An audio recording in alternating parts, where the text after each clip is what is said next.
Here's the thing, Kody, the fact that there's these sacred cows that I can't talk about freely to you about my emotions and my feelings is a big indicator of some things that are wrong. But you can't talk to me about your feelings or your No, but there's a bias, and I don't want to do that anymore. Janelle has a card that says victim on it. She likes to play it. I just think that's such a man thing, a male thing to do. Here I am, a woman who's really just trying to speak up and advocate and protect herself. And it's labeled as something negative, victim behavior in this case.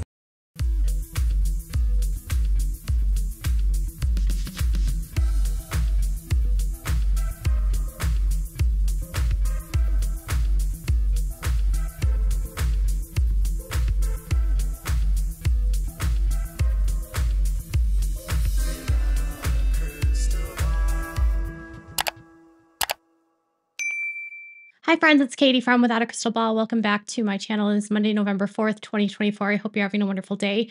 Last night on Sister Wives, Kody Brown and Janelle Brown sat down to talk about Coyote Pass and talk about the status of their relationship.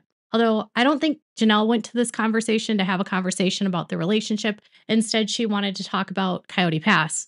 Kody tried to divert the conversation about Coyote Pass to talk about their relationship. Typical deflection by Kody Brown. And honestly, I don't know how either one of them could go into this conversation even believing that this was a real conversation. And Janelle didn't believe it was a real conversation, but Kody on the couch literally said that this was a fake conversation about reconciliation.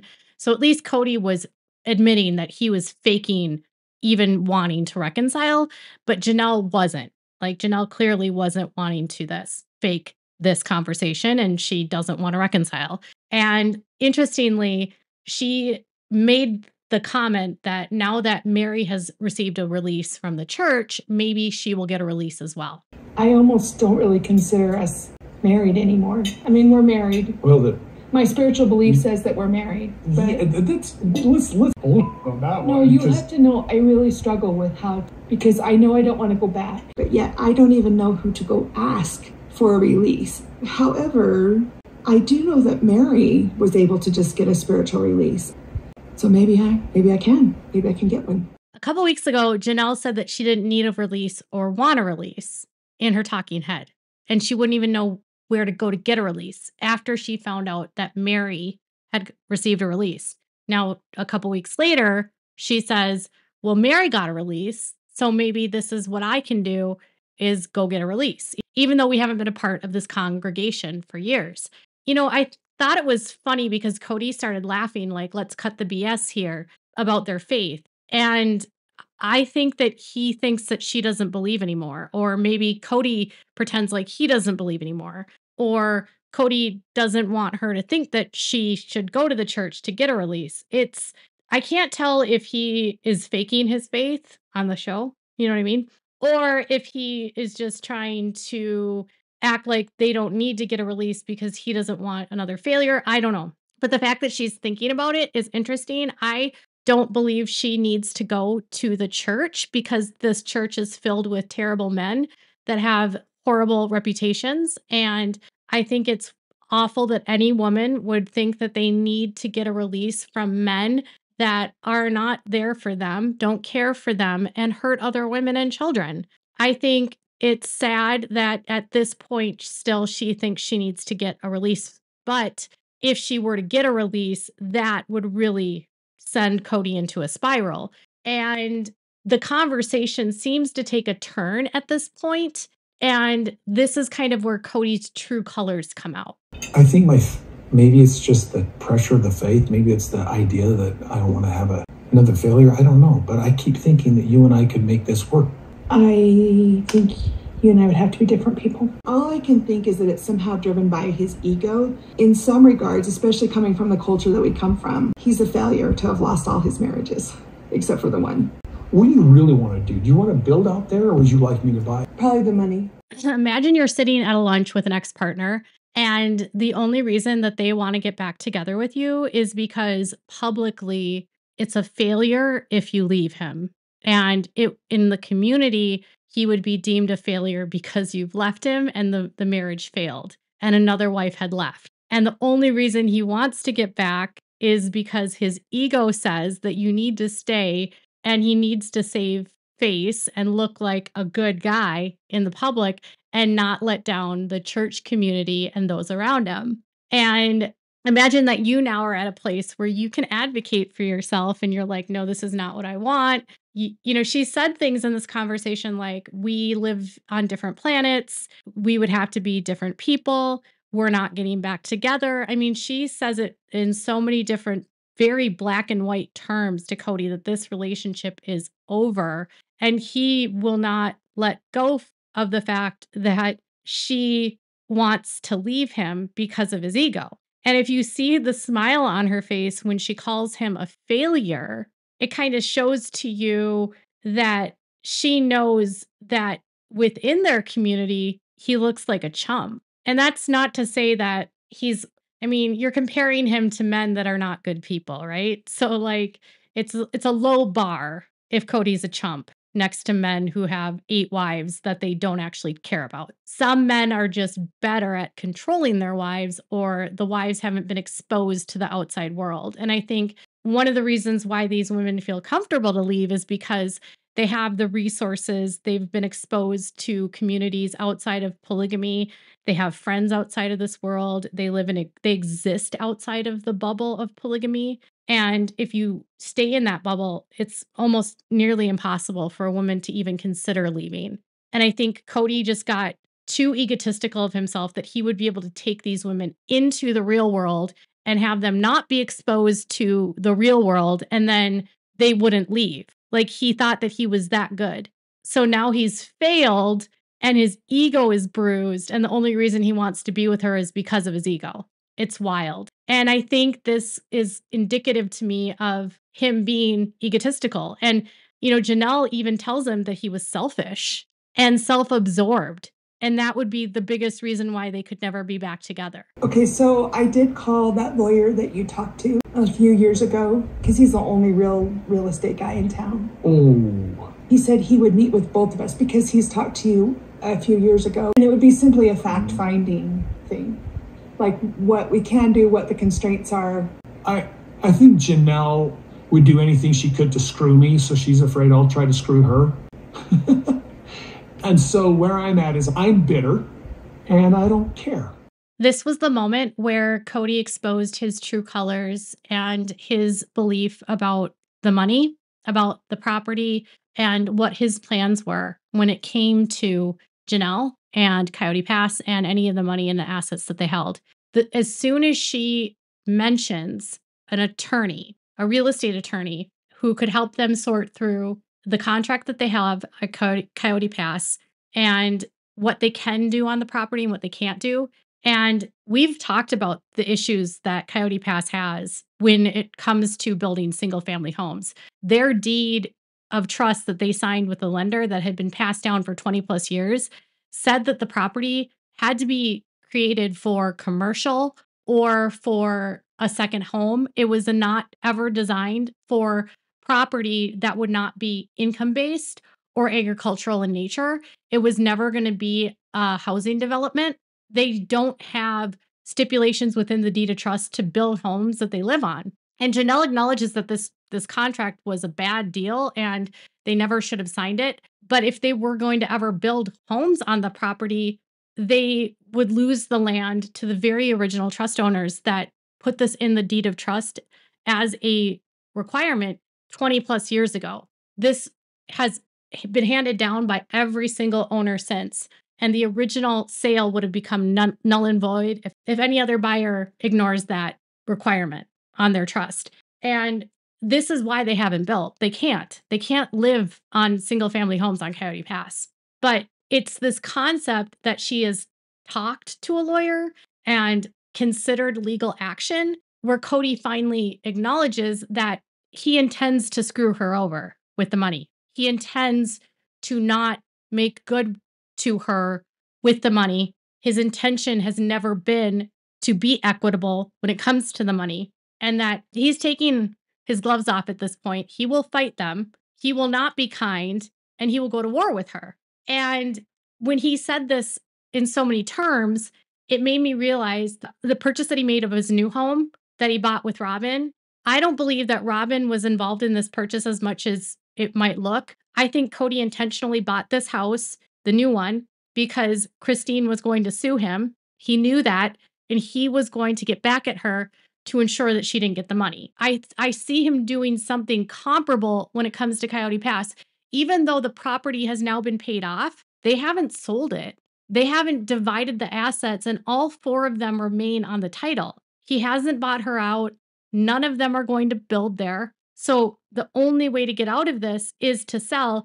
And based on the title that Janelle signed with Kody, she has a right to the equity, and he can't bypass the legal right she has to the equity upon sale. So I think now he can't sell it because of this current lawsuit with Christine. But I think even if they were to sell it in the future, Kody would try to find a way to manipulate her to get the money so that he can have the money, which is why he's talking about reconciliation here. But also, I think he would do something underhanded to keep the money. And so he knows she's talked to attorney, and that's when he shows his true colors. Oh, yeah? Well, I'm going to go to war for you. And what he says after that is even worse. I have made an effort for you for years, and what did you give me? You betrayed me. She teamed up with Christine when Christine was leaving. She gave Christine her empathy, her sympathy, her kindness, her attention, her time. So you worry about what you're going to do, and I'll worry about what I'm going to do. Okay, maybe it's time for me to lawyer up. He's out for revenge at this point, clearly out for revenge, because she has sided with Christine and she has not been loyal to him, and she broke her marriage covenant, by she took that loyalty. That's why he thinks he's been betrayed because she pledged loyalty to him. And he believes that everyone should bow down to him and worship him because he's a god. But what I want to just sort of touch on is that this conversation happened in February of 2023 before they paid the property off. This was the exact same time that a story got leaked to Radar Online that the women, all 3 of them, were considering legal action against Kody. And the conversation was that Christine, Janelle, and Mary were considering suing him for child custody, child support, equity from the land, division of marital assets, alimony, spousal support, whatever they could do to sue him to get their fair share. They were considering legal action. That was the article that came out by Radar Online. And then a day later, literally on February 22nd, 2023, it said this. From In Touch, a source close to the situation says there is no truth to rumors of bad blood between Janelle and Kody specifically, who are spiritually married for nearly 30 years. They are on amicable terms, and so are he and Christine, the insider continued. So the story at the time was that it broke in that point. Someone tipped off Radar Online that this lawsuit could be coming, and then quickly someone runs to In Touch and says, that's not true. Kody's on good terms with both of them. Why would Janelle or Christine lie that they were on good terms with him when they weren't? They wouldn't. We know that at this point, Christine was not on good terms with him. We know that Mary wasn't on good terms with him. We know that Janelle wasn't on good terms with him. There was no amicableness in any of these splits. And so immediately, Kody tried to squash the rumor that this was never going to happen and that they were never going to sue him. So I believe Kody knew by February of 2023 that these women were coming for his money. And I believe that's why Kody has been scrambling to protect and shield his assets, because he's going to get revenge against them for not being loyal and betraying him. And it's his money, right? So, he forms this dummy LLC, RBHK. He forms Whitestone Trust in September of 2023. They start throwing their money into Whitestone Trust.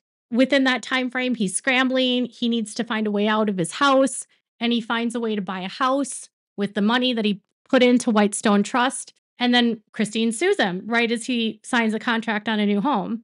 Janelle has not sued him. There's no legal action against him from Janelle. They still all jointly own this property together, but he knew that this was coming, and he knew lawsuits were going to happen. And he wanted the public to believe that it wasn't going to happen, because I think he was trying to control the narrative. And when that article came out, I said it sounded like Kody. Interestingly, on Patreon earlier this week, McKelty did say that she does think that there are family members that 100% sell stories to the tabloids, whether it's her siblings or family, or like her parents or aunts or uncles.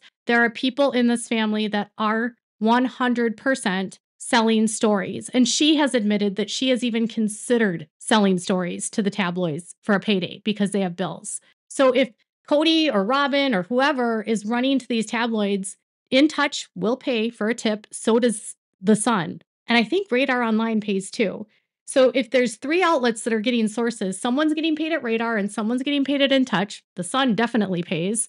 Kody's the one, either Kody or one of his kids with Robin is leaking like a sieve and trying to control narrative. He knew all of this was coming.